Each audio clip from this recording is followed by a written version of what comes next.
welcome to another episode of the Chaos Chronicles. Navigating the randomness. I'm Jess. I'm Connie. And today we are going to be going over Chapter 8 of Twilight, Port Angeles. Yes, before we get too deep into anything, please like and subscribe. We really appreciate it. Also, you can find us at all of our social medias, being TikTok, Spotify, Instagram, and YouTube. The handle is at Chaos Chronicles Podcast, and that's Chronicles with an S. I almost said Facebook. I don't know why. We don't and will never have a Facebook. Yep, sorry, not how it's going. Not for me. Not for us. I'm not a fan. No. Also, why is it so hard to do the socials every time? It's like my brain just kaputzed. One day maybe it'll just rattle off the tongue, but probably not. Probably not. All right, so getting into it. You ready? Yes. So actually, before we get into it, a quick summary from our other videos, and you can hear the dogs in the back. At this point, Bella and Edward, they are supposed to go to Seattle together. You know, the lock's been going on. Mike is finally going after Jessica after Bella was like, hey, you're dense. Jessica likes you. And now Bella is on her way to Port Angeles. Angeles. Yeah. Port Angeles with Jessica and Angela to help them and be supportive in their prom dress shopping. Not prom dress. Not prom dress. What is it? It's the girls ask guys dance. Oh, it's the girls ask guys. Yeah. I thought we already missed that part. My bad. Nope. So dresses for that.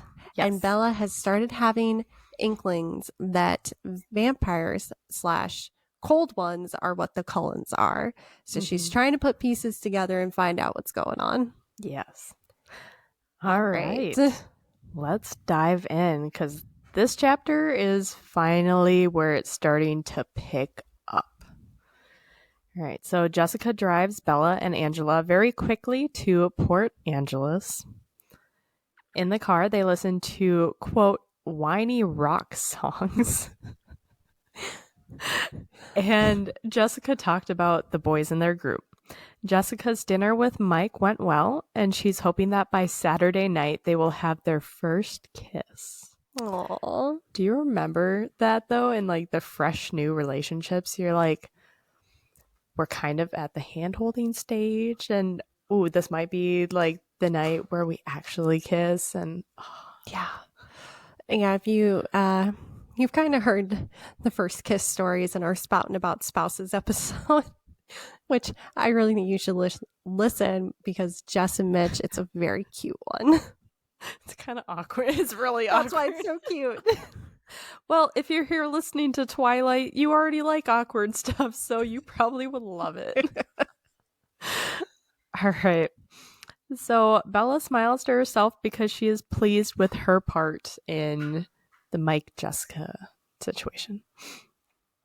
Angela seems happy to be going to the dance, but isn't really interested in Eric at all. Jessica was trying to pressure Angela into saying who her type was, but Bella interrupted Jessica with asking her questions about dresses to save Angela. I do remember that section of the book and thinking, you go, Bella. Yeah. So Mike and Jessica are really meant for each other because they're both very pushy. Very pushy people. All right. So Jessica and Angela knew Port Angeles well and didn't waste any time getting trapped in any of the tourist traps. The dance was labeled as semi-formal, but Bella wasn't exactly sure what that meant. She confessed that she had actually never been to a dance before, and both Jessica and Angela are shocked and are in disbelief. Aww.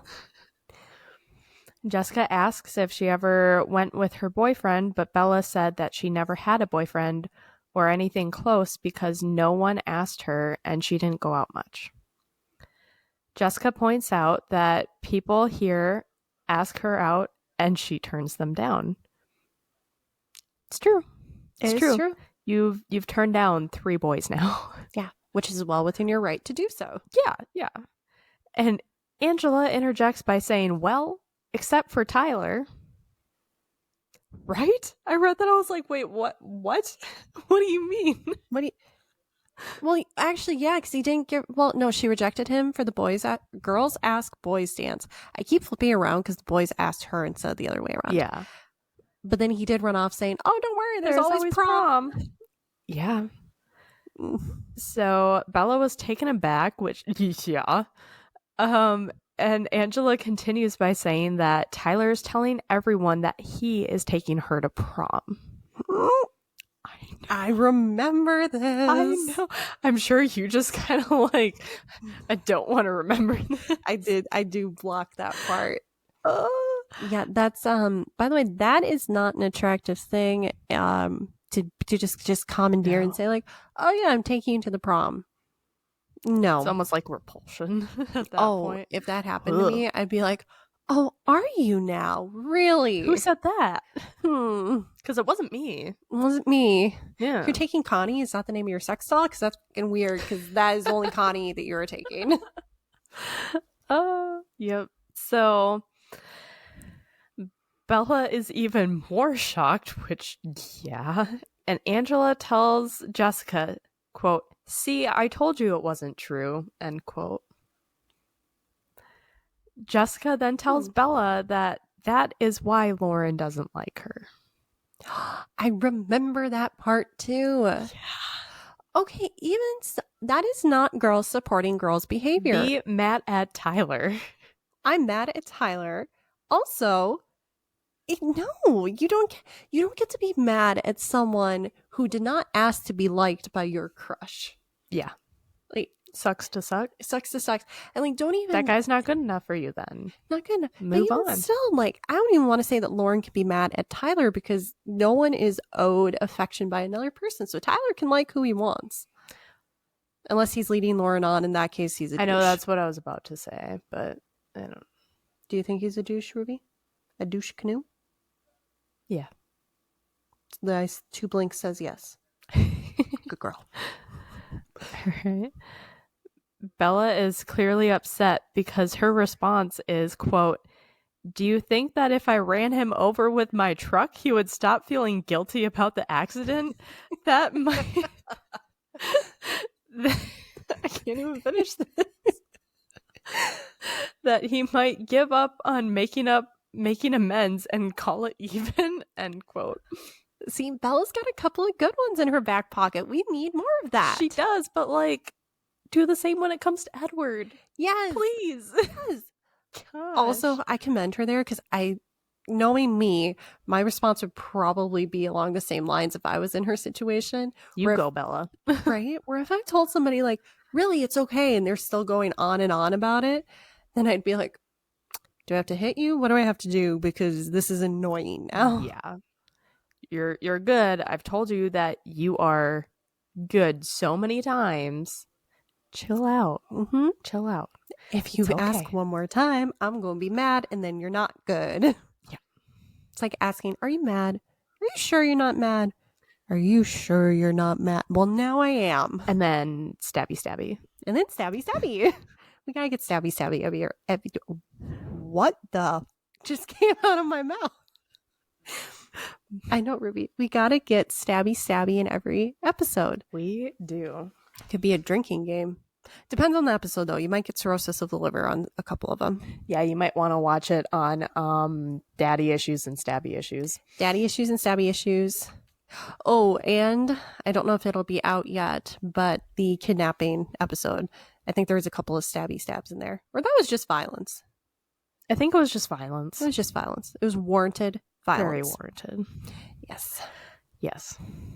All right. So Jessica says that maybe if that is the only reason as to why he is doing what he's doing.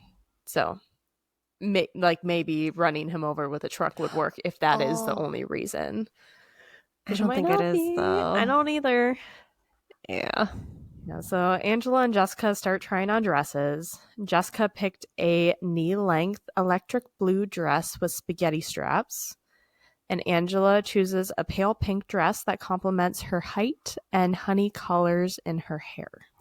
Complete opposite of the dress scene in the movie. Really? And they're shopping for prom dresses in that one, I believe, because it's long dresses and you see them in the end prom scene. Huh. But Jessica's in pink spaghetti straps because the whole thing is like, wow, it makes my boobs look great, which is totally a thing girls do, by the way, with dresses. It is. It is. 100%. And if you say it's not, you're lying. You're lying. You're so lying.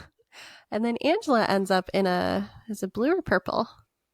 But of that color scheme. Interesting. But it also fits with the actors better than having put them vice versa. Ruby, you're going to paper cut your ear. Gosh dang. What?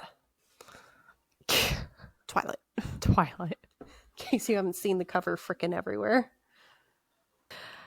So the process was a lot shorter than Bella had expected, and she compares it to her trips with her mom, which took a lot longer. They moved on to shoes, and Angela was so excited that her date was tall enough to wear heels with. Girl, I feel that. I know you do. I feel that. I know you do. I know we were talking about this earlier today.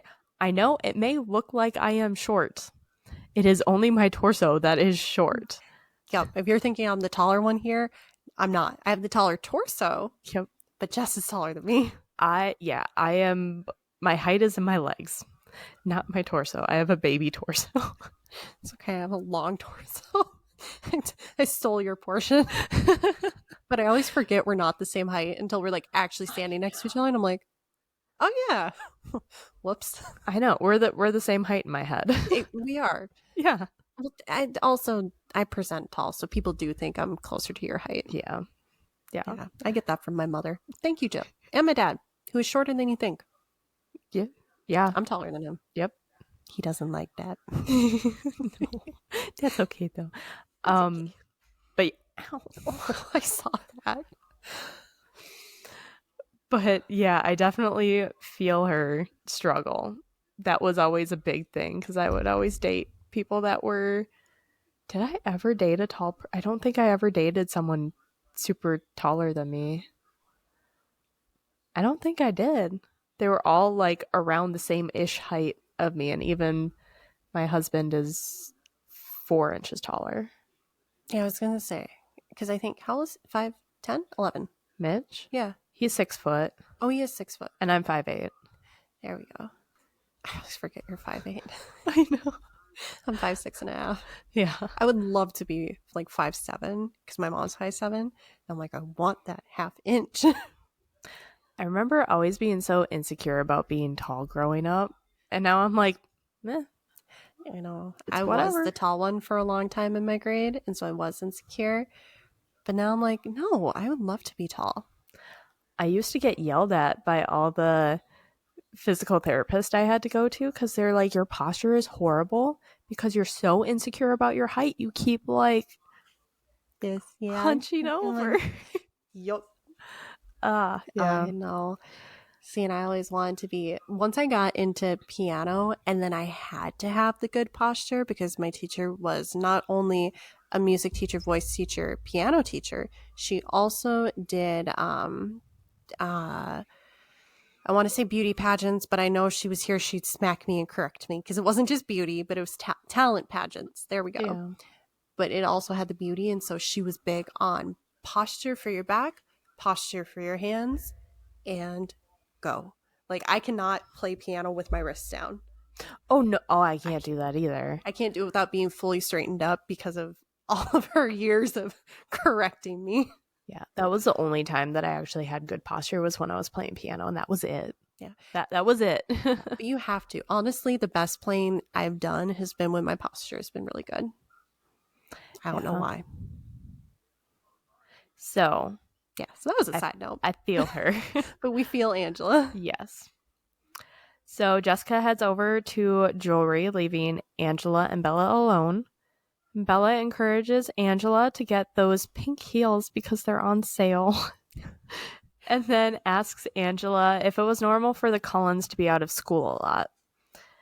Apparently, it's completely normal when the weather is good because they all go backpacking, and even the doctor goes with them. The whole family is very outdoorsy. That was a quote, by the way. I mean, yeah, but not yes. in the way you think. Yeah. So, since shopping had finished sooner than expected, they had about an hour before they had to be at the restaurant. So, Bella decided that she wanted to go to a bookstore. Both Angela and Jessica were willing to go with, but It was something that Bella preferred to do alone, so she encouraged them to go do something more fun. Bella found the bookstore, but took one look in and decided that it wasn't what she was looking for when she saw the owner. She continued to walk and began to get distracted, thinking about Edward and what Angela had said. Bella looks up to see a silver Volvo, and it sinks in that she should start to acknowledge that Edward probably was not going to make it on their trip on Saturday. Bella encounters a group of 4 men who were slightly older than her. They tried to talk to her, but Bella says hi, drops her eyes, and quickens her speed until she is around the corner and out of their sight. And it's a very eerie vibe. This is Very different than the eerie vibe. movie. Uh-huh. Because in the movie, again, they're dress shopping, but Bella's not too interested. She's kind of like, oh yeah, it looks nice. It looks nice. And Jessica's like, you said that about the last 4 dresses. Angela's like, we can tell you don't really want to be here. And Bella's like, yeah, there's just this bookstore I really want to go to. Like, you guys finish up here. And as they're talking, that group of guys walks by the window and starts leering and cheering and being like, ooh, fancy, fancy, the wolf whistle. And Angela and Jessica are like, oh my God. And Bella's like, oh my God, gross. Relatable. And so Bella leaves them, goes to the bookshop, and she finds a book that she had looked up online beforehand of the native tribe legends. Interesting. And she purchased it there. And then she starts walking to meet the girls at the restaurant. And by this point, it's dark, and the bookstore was a little ways out of the main drag. And she starts cutting through a shortcut, and that's when the guys are across the street and they've been drinking. They start hooting and hollering at her, and she quickly ducks to try to get away from them, and she goes down an alley. Not the smart thing to do, by the way. If you are being followed, you think you're being followed, go somewhere crowded and bright, and don't go down an alley, especially an alley that leads to a parking lot. This was so different. So different. And then she's there, and that's when stuff. So I'll let you keep going on that part. Okay. So very different in the book.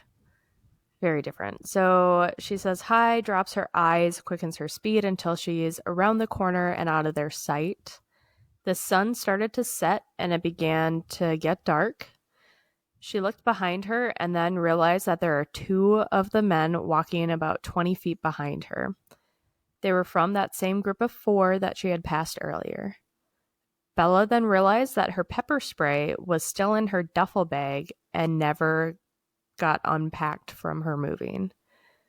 She didn't really have any money with her, so she contemplated just accidentally, quote, dropping her bag and walking away. But what if they were worse than thieves? Bella picked up her pace and can hear that they are falling further behind, and she wonders if they're actually following her or just happen to be behind her and going the same way. Which I've definitely had that feeling before. I feel like everyone's had that feeling. Oh, yeah. Unfortunately. Yeah. When Bella turns the corner, she realizes that she's about 2 blocks away from more people, cars, and lights. So she's trying to get to a more crowded place. Yeah, different than the movie. Very different than the movie. This Bella seems slightly smarter than the movie from what you're telling me. She's coming off better in the book than she did in the movie. Bella then sees the other 2 men watching her with excited smiles, then thinks she wasn't being followed, she was being herded. Yep. Bella warns them to stay away from her, and one of the men say, quote, "Don't be like that, sugar," and then begins to laugh, unquote. Bella braces herself and tries to remember the little self-defense she knew. A car suddenly comes around the corner so fast one of the 4 had to jump out of the way. Bella took the opportunity to jump into the road, thinking that the person will either have to stop or hit her. Different than the movie as well. Keep going. I'll tell you that part in a second.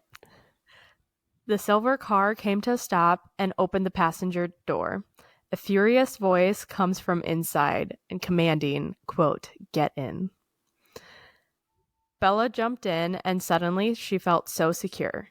Her rescuer, none other than Edward. Eddie boy. Eddie boy. Bella asks if he is okay, and Edward says no. His tone is livid. They sit in silence for a while, and Bella notices that they aren't in town anymore. Edward stops the car and asks Bella if she is okay. When she says yes, he, quote, orders her to distract me.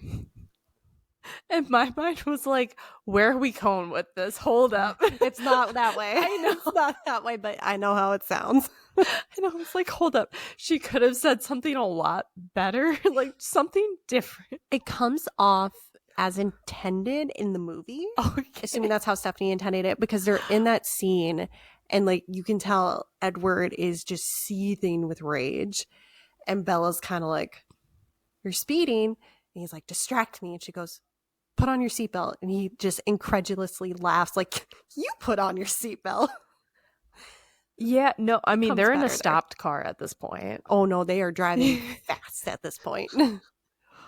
Huh. In the movie. A lot of differences. Yeah. Oh, I'll tell you. Well, actually, before we get into it too far. Yeah. So the difference with the movie is that she is more or less herded because there are guys in the parking lot when she gets there.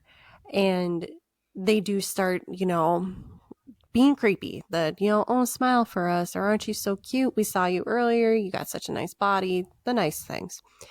And then Bella's backing up and like she's getting ready to square up. And I believe she had her pepper spray for that one actually because Charlie had given her pepper spray to keep on her.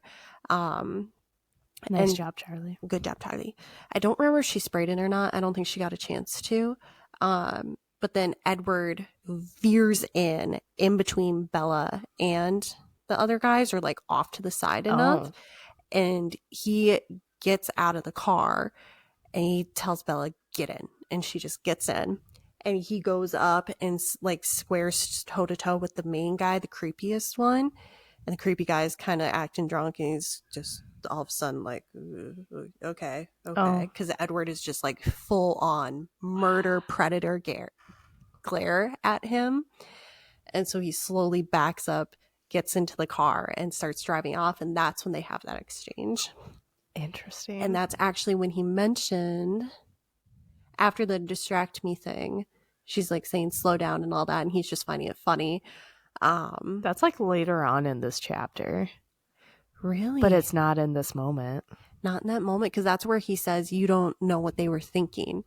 And she's like, did you? I'm pretty sure that was all later in this chapter. Oh, they all combined it in the movie. Yeah. Oh. Which I get it for pacing purposes. Because she doesn't know anything yet.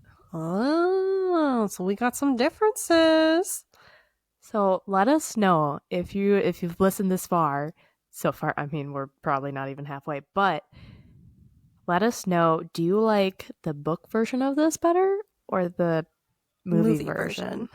Also, do you like the movie version of some of these characters or the book version? Yeah. Only up until this point for now. Yes. Because, that might change later on, but still curious. I don't know much beyond this, so we're going chapter by chapter here. Chapter by chapter. So anyway, they're in the car and he tells her to distract him. Yep, distract. Yeah, I've read too many books like Neon Gods, and I'm like, distract? What do you mean distract? I'm like, well, this is supposed to be young adult, but not that young adult. I'm like, all right. So he continues saying, talk about something unimportant until he calms down. Bella starts talking about how she's going to run over Tyler before school tomorrow because he is telling everyone that he is taking her to prom, and he is either insane or trying to make up for almost killing her. So if she endangers his life, they're even, and he can stop trying to make it up to her. And maybe even Lauren would back off of her. I do remember that scene in the book. Yeah. I wish that was included. That would have given so much more depth to Bella in the movie. Because not a jab at Kristen Stewart. I don't know who made the decision on cutting a lot of it, but I'm like, not much depth to her like not this. a lot. Really, the only point is she's obsessed with Edward, and she's like, "Oh, don't look at me. I'm awkward. I'm awkward." And that's like all you get from her. Yeah. The more you tell me about the movie, the more I'm like, do I ever want to watch it? I think just for the sake of like, wrapping it all up nicely, I think you would, but you will notice like there's a lot of things different, some better, some Missing. It's not as flushed out. Yeah. Maybe it'll be better watching it with more context, though. It would. I will say, though, the movie does have beautiful music. Edward's song, it is such a fun piano piece. I know. Okay, good. I know. Because the original song, which I guess was changed, was "A River Flows in You." It actually is not a parody. It is a oh my god, what is the musical term to be derived from? What is that called? Variations on "The River Flows in You." Okay. Like you can hear it in the theme. Because I performed that song when I was a freshman in high school. River Flows in You, same. Yeah. It's beautiful. It's fun, but it's so hard not to rush.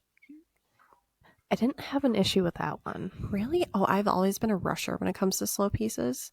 I was a rusher during the really big moments, but that one wasn't a big moment song in my eyes, so I didn't have an issue with timing on that one. Great. There were a couple more pieces that it was like the really like, we're gonna start soft, build up, then go back down, then build up, go back down, and then build up to the big one. And that, I rushed those ones really bad. Those are hard, but that's why I loved, I played a version, I had it memorized for the longest time, and right now I only remember the opening chord for the left hand. But the Trans-Siberian Orchestra has a song called Nutrocker, a parody of Nutcracker, but it is a high energy synthesizer. That sounds it is fun. a Tchaikovsky, the Nutcracker. Yeah. And it is so much fun to play, and it is quick, and it is a bunch of arpeggios, and you are jumping, and it is wonderful, and it sounds better fast. So I would have so much fun with that. And then the Pirates of the Caribbean, he's a pirate. Yes. That was such a one is fun fun. I don't care whatever level you are on, you can play that song, and whatever level you're at, it's fun. No, that's a fun one, especially the octave jumps at the end. Yes. So much. Oh, God, I want to play yes. that now. Yes. Oh, such good music. All right. So wrapping back. So he's distracting her, or she's distracting him. And Edward apparently heard said rumor. His voice sounds like he is a little more calm. Bella can't believe that this rumor spread to Edward, and then continues to say that if he is paralyzed, he can't go to prom either. She then turns her attention to Edward, asking if he's better. Edward says not really, and that sometimes he has a problem with his temper, but that it wouldn't be helpful to go hunt down those ... but doesn't finish the sentence and just says, that's what I'm trying to convince myself. Bella then sees that it's past 6:30 and that Jessica and Angela are probably worried about her because she was supposed to meet back up with them. Edward starts up his car and heads back to town and brings her to La Bella Italia. How original. Right? Where she was supposed to meet them. She hadn't told Edward this, though. Jessica and Angela are pacing anxiously around looking for her. Bella starts to ask how he knew where they were meeting, but before she can finish, Edward gets out of the car and says he's taking her to dinner. He is still very upset and slams the car door shut, which is one of my big, like, I don't care how pissed off you are. Don't do that. No. Don't do that. No. That's one thing that will get me to be really pissed off with you. Yep. When Bella gets out of the car, he says that she should go stop Jessica and Angela before he has to track them down as well. And if he ran into her other friends again, he wouldn't be able to restrain himself. Bella yells after Jessica and Angela, and their faces are filled with relief. Jessica asks where Bella was, and Bella says that she got lost but ran into Edward. Edward asks to join them at dinner, but Angela said that they actually ate while they were waiting for Bella. Bella tries to say it's fine, she's not hungry anyways, but Edward says that she should eat something, and then asks if it's okay if he brings Bella home so they don't have to wait while she eats. Jessica says that's not a problem, but is hesitant because she doesn't know if that's what Bella wants. Bella says nothing but winks at them to let them know it is fine. What's up with winking in this book?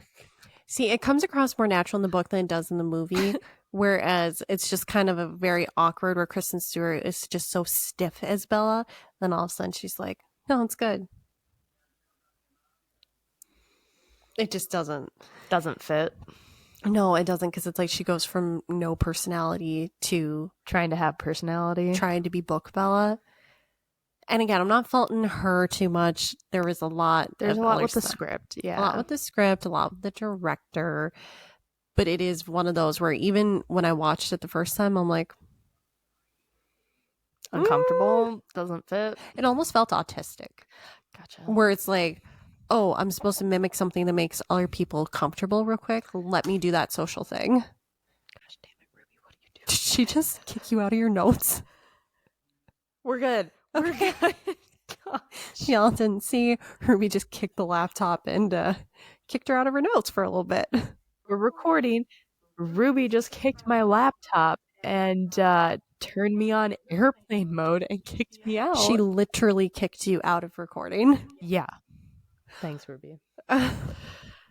This is why dogs don't work on tech crews. No. It's not discriminatory. It's for a reason. All right, let's find my spot again in my notes. Bella awkwardly winks to let the girls know that it's okay. I'll go eat with Edward. She has a mushroom ravioli, I think, in the movie. She does. Honestly, that sounds good.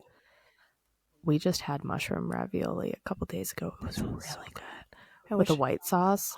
Oh, I wish I could find a gluten-free mushroom ravioli. All right, so Bella says nothing to Jessica, but winks at both Jessica and Angela to let them know that it's fine. After all, she wants to be alone with her perpetual savior, and she can finally ask him all of her questions. Girl, you had me except for the perpetual savior part. I know. But she should get some answers. She well beyond She does need, she needs answers for sure. Yeah. Angela says that they'll both see them tomorrow and grabs Jessica and has to drag her to her car. We like Angela. Jessica's like, I ain't leaving. We really like Angela. Oh. Bella says that she really isn't hungry, but Edward says to humor him. They went into the restaurant and Edward asks for a table for two. The hostess leads them to a table in the center of the crowded section of the restaurant. Bella's about to sit down, but Edward insists on having a more private area. She then brings them to a booth in a section that was completely empty. When she was out of earshot, Bella tells Edward that he shouldn't dazzle people like that. It's hardly fair. And she's probably hyperventilating in the kitchen right now. They basically have that exchange in the movie, yeah. Edward tilts his head and says, I dazzle people? Oh, buddy. Bella's in disbelief, saying, have you not noticed? Do you think everyone gets their way this easy? Edward asks, do I dazzle you? Bella admits, quote, frequently. Good on you for admitting it. I mean, I don't know if I would admit that, but... No, my response would probably be something along the lines of, No, actually, you're quite disappointing. Yeah. Which, honestly, even if I liked a guy, that'd be my response. You hear my conversations with my husband; it's all joking jabs. Oh, yeah. Yeah. So they ordered 2 Cokes, Coca-Colas. Don't want any confusion there. No cocaine, not that one. Not that one. Edward asks how she is feeling, if she's dizzy, sick, cold. Bella denies, and Edward says he was waiting for her to go into shock. So Bella says that it won't happen. She's used to repressing unpleasant things. Edward says that he'll feel better once she has had sugar and food in her. The server came back with 2 Cokes, a basket of breadsticks, and then takes their order. Bella ordered the mushroom ravioli. Good job, Connie. And Edward didn't order anything. Once the server leaves, Edward orders her to drink her Coke. Once she finished hers, he slid his in front of hers so she would drink his. Bella begins to shiver, and Edward asks where her jacket is. Bella says that she left it in Jessica's car, and at this, Edward stands, takes his jacket off, and hands her his jacket. That is sweet. It is. And I remember in high school, that was like the number one thing, is to get your boyfriend's or your crush's sweatshirt or jacket or something. Oh, yeah, that was a huge deal.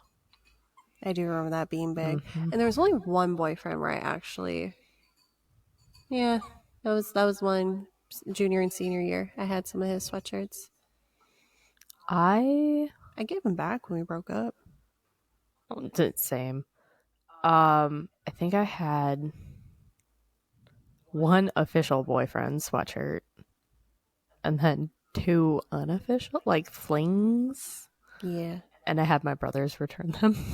Nice. Or my brother, the one that was in their grade. That's a smart idea. Mm-hmm. And see, now I just I steal my husband's stuff, which if you watch our previous episodes, I'm wearing a couple of at least one of his sweatshirts and one of the plaid shirts. Oh yeah, I've worn my husband's clothes. Well, that's the thing. Once you're married and you share a closet, it's our closet. He's more than welcome to try on my leggings if he wants. I don't know if I want to say this on the podcast. Yeah, it's fine.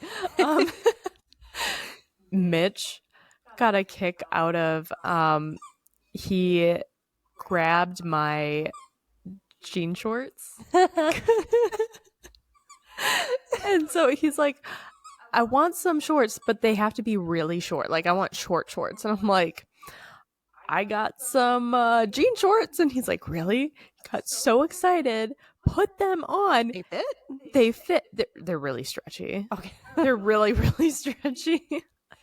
And so they fit. He put them on and was just wearing them around. And just randomly in the summertime, I'll look at him and he'll have my shorts on. I love that.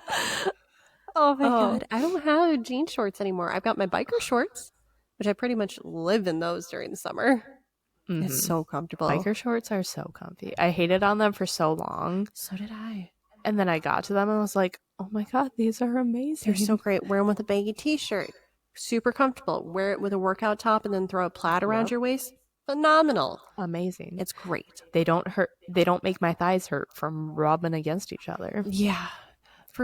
Which happen at basically any size. So yeah, you don't, unless you have, a major eating disorder and you've got a gap between your thighs at all times that is like 2 inches, you're going to have your thighs rub against each other. Yeah. And it's painful. It's very painful. Especially if you're sweating even a little. And especially if you have stretch marks on your thighs, which I do. Yeah, pretty much every woman does. Normalize stretch marks, please. No kidding. I mean, in shape people have them. Most guys will have them on their back and on their biceps. Arm, yeah. Yep, just from growing muscles. Stretch marks are fine. Your skin is meant to stretch. It is normal. It is normal. It's normal. Okay. Because people have them on their boobs from rapid growing boobs too. Yeah, I've heard of that too. I have that. I don't have that problem. Yeah, I gotta learn to just. I got nothing up top. Yeah. I start doing my skincare down to my neck and like the décolletage area. Because I'm like, everything I'm reading says you should bring your skincare down there, especially if you have a larger chest. And I'm like, well, I don't have that issue. We having fun out here with our back pain and our neck pain. On that happy note, I'm happy with my size. I like being smaller chested. I'm sorry, I do. Somebody in the comments, yeah, just tell us if you are on the Itty Bitty Titty Committee or if you were on the Boulders Two Broke Best Friends Hanging Off Your Shoulders. Like, let's talk. What are some tips and tricks you've learned? Because you need hacks. You got to hack your titties. You got to hack them. They don't work for every outfit. They don't. You got to know what you're doing. You know, me and Connie have literally worn the same outfit before, and they look so different. Mm-hmm. So different. Also, we were joking about if you were to wear a wedding dress like mine, it would be like R-rated. Yeah, it would look a little strippery. Yeah, I had a very deep V plunge neck. It looked great. You looked beautiful. Yeah, it was amazing. I love that dress, but it would look a lot different with the different. Yeah, it did when I tried on same version. That's the one you actually have a picture in your phone. I do. That one was a little different. It had a little more, but like same cut length. Yes. Yeah. Yeah. All right. Well, back to the Twilight. Edward hands her his jacket. So Bella puts his jacket on and notices that it smells amazing, but it didn't smell like cologne.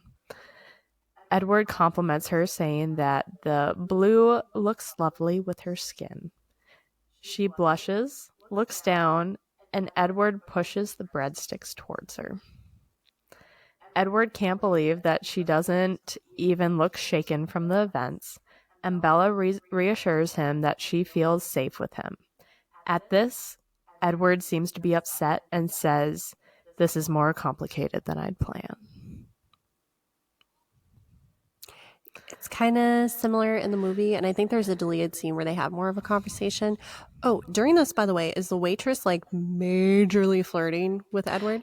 She was, and I didn't write notes about it, and I don't know why I didn't write notes about it. But he was just completely ignoring her. Yeah, because in the movie, that's what it was happening to. Which, by the way, that is attractive, by the way, when you're with your partner and someone else is flirting with them, and they're just completely like, nope.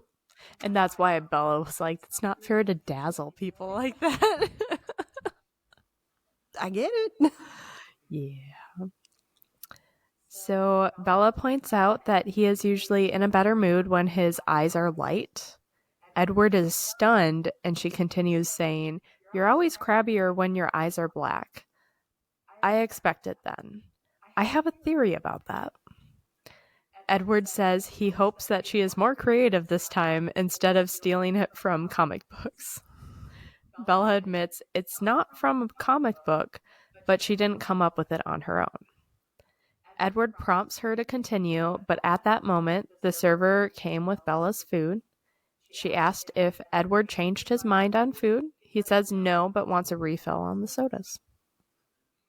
Bella continues, saying he can trust her, and she reaches forward to touch him, but he slides his hand away, so she pulled back. Edward says he doesn't know if he has much of a choice anymore, and he was wrong. He finally admitted he's wrong. Yeah. Now we just need you to admit that you're a dick. 1 of 2. We're working with it here. So he was wrong, and she is much more observant than he gave her credit for.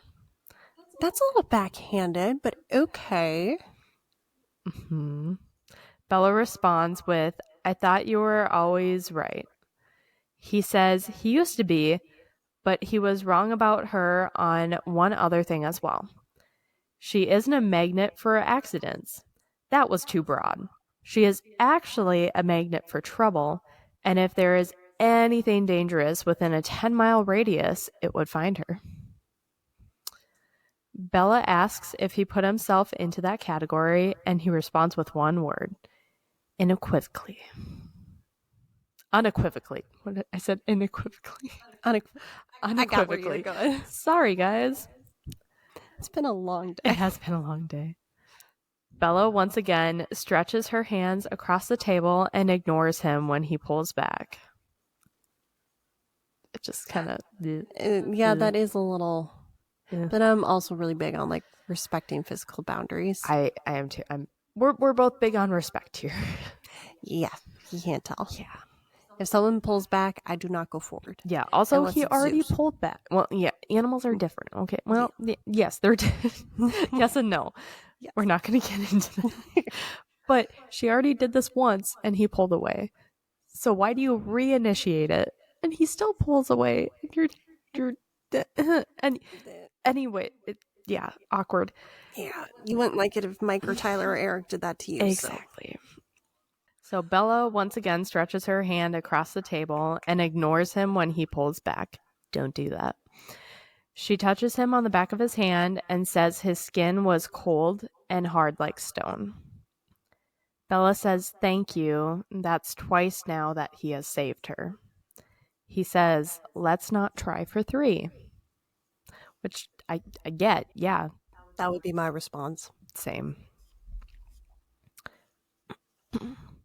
Edward moved his hand out from under hers and placed both of his hands under the table.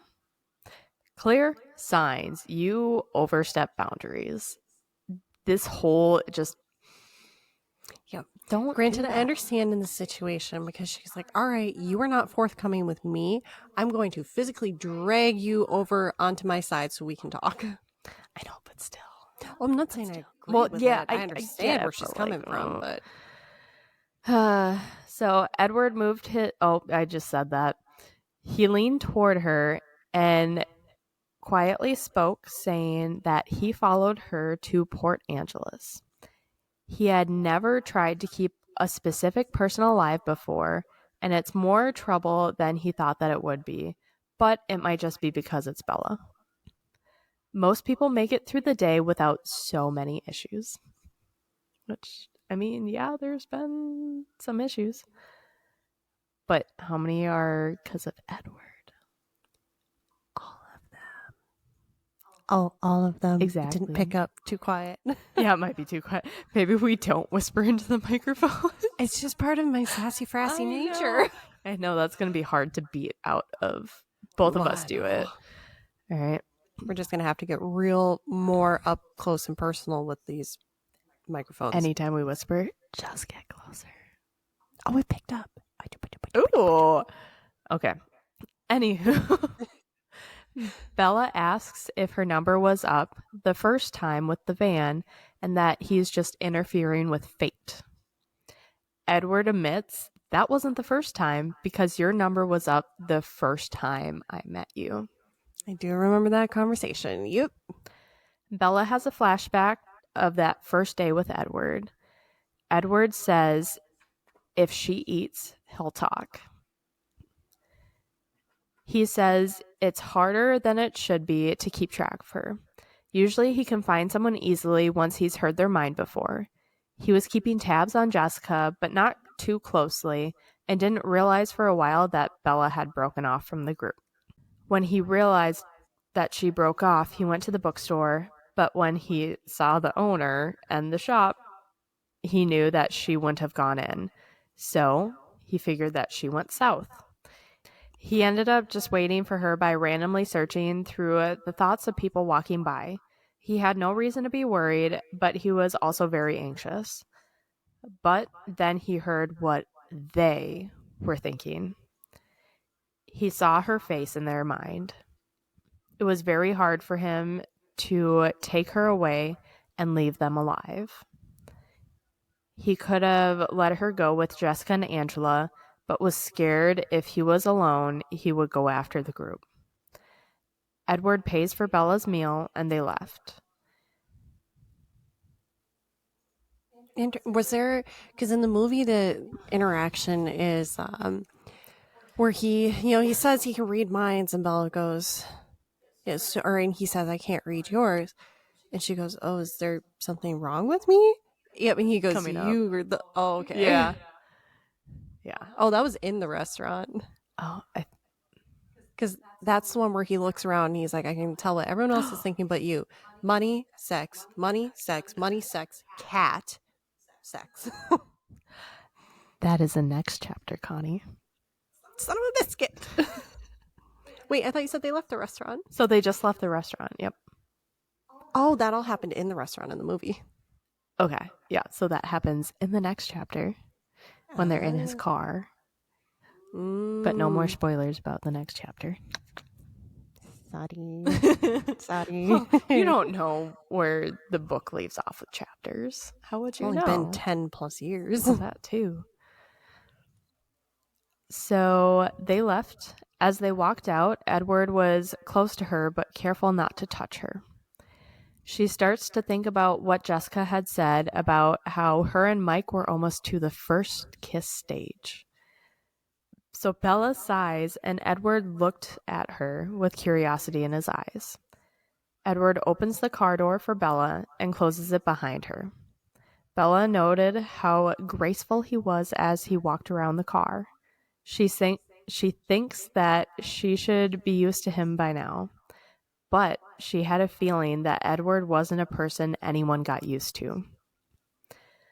When he turned the car on, he turned the heaters on. Bella says she guessed the nice weather had finally come to an end. Bella was still wearing Edward's jacket, and on the way back would breathe in the scent of it when she thought he couldn't see. And I think he does see that, if I remember in Midnight I'm Sun. sure He's curious. you can't really sneak that when you're sitting next to someone. Yeah, just... Right? Yeah, it's not going to work. You're not as smooth as you think. No, the only people who think they can hide that are coke addicts. Not cola. We know what you're sniffing.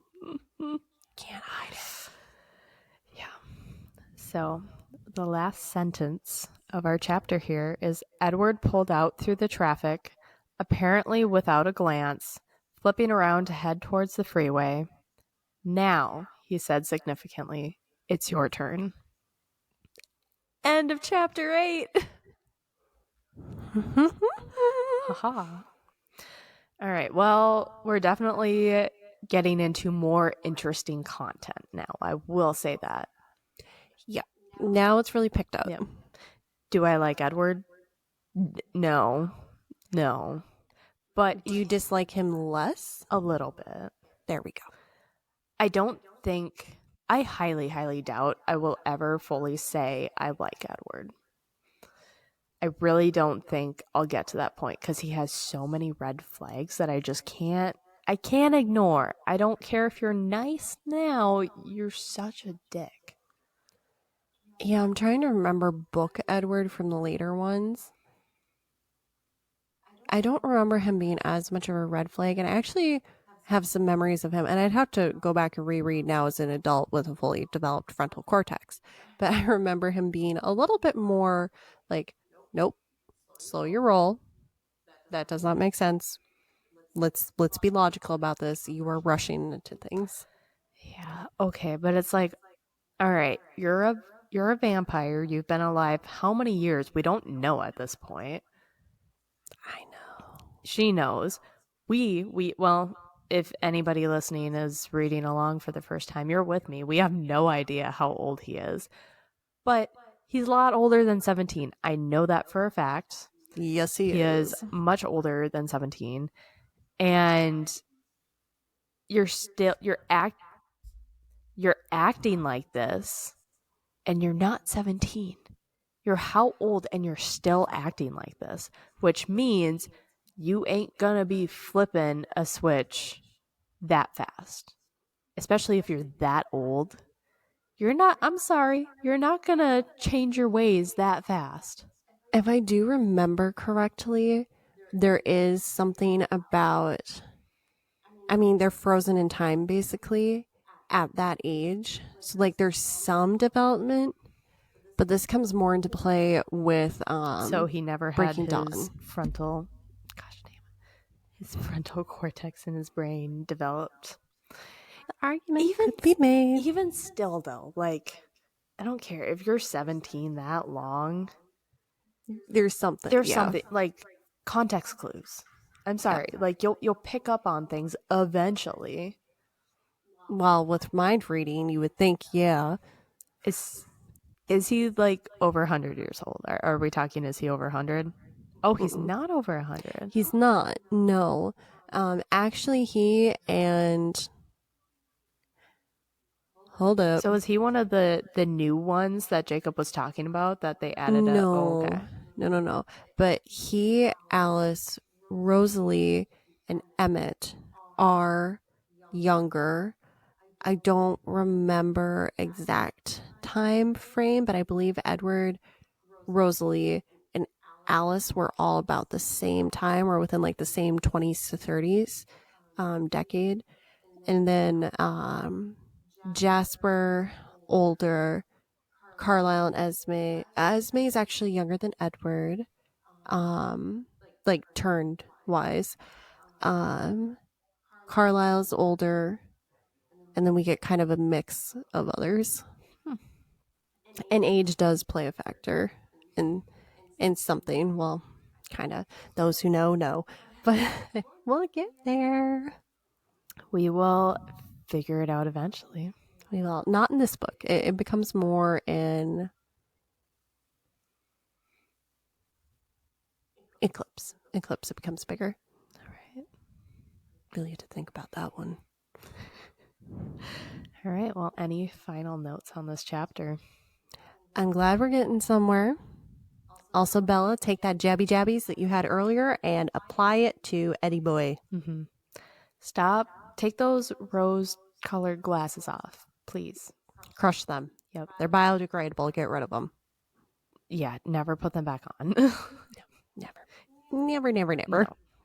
But that doesn't happen because there is several books in this series. Unfortunately. Well, or fortunately. I don't know how the story turns out. We'll see. Is it unfortunately? No. Okay. No. Well, it's... Nope, not even going to say anything. All right. Well, on that note, I guess we'll wrap things up here. So, please make sure you're following us on all of our social medias. We're on YouTube, Spotify, Instagram, and TikTok, all at Chaos Chronicles Podcast, and that's Chronicles with an S. Yep. Like Jess said, please like and subscribe. We'd really appreciate it. Otherwise, we will see you next time. Adios. Bye.